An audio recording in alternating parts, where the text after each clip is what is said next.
আসসালামু আলাইকুম প্রিয় বন্ধুরা, আপনাদেরকে জানাচ্ছি শুভেচ্ছা এবং অভিনন্দন। ভিডিওটি না টেনে শেষ পর্যন্ত দেখুন। আরব দেশে নিজকে স্বাবলম্বী করুন।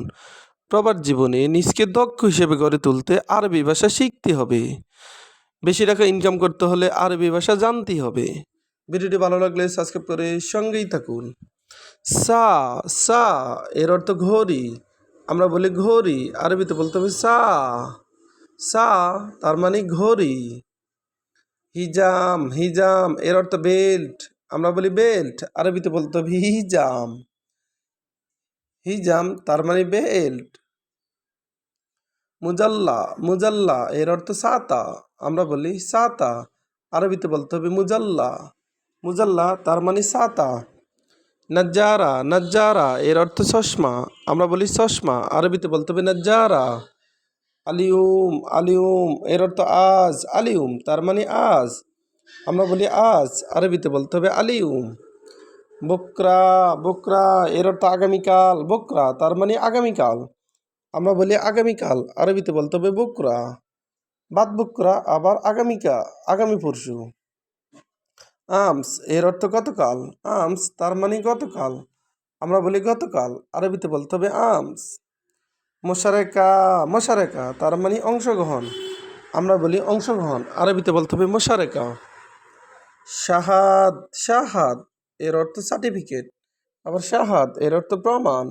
আমরা বলি প্রমাণ, আরবিতে বলতে হবে শাহাদ। আমরা বলি সার্টিফিকেট, আরবিতে বলতে হবে শাহাদ। কাসলান এর অর্থ অলস। কাসলান তার মানে অলস। গাবি এর অর্থ বোকা।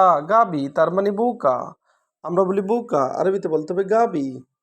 আবার দেখুন, সা সা এর অর্থ ঘড়ি। আমরা বলি ঘড়ি, আরবিতে বলতে হবে সা। হিজাম এর অর্থ বেল্ট। হিজাম তার মানে বেল্ট। আমরা বলি বেল্ট, আরবিতে বলতে হবে হিজাম। মুজাল্লা মুজাল্লা এর অর্থ ছাতা। আমরা বলি ছাতা, আরবিতে বলতে হবে মুজাল্লা। নজ্জারা নজ্জারা এর অর্থ চশমা। আমরা বলি চশমা, আরবিতে বলতে হবে নজ্জারা। নজ্জারা তার মানে চশমা। আলিউম আলিউম এর অর্থ আজ।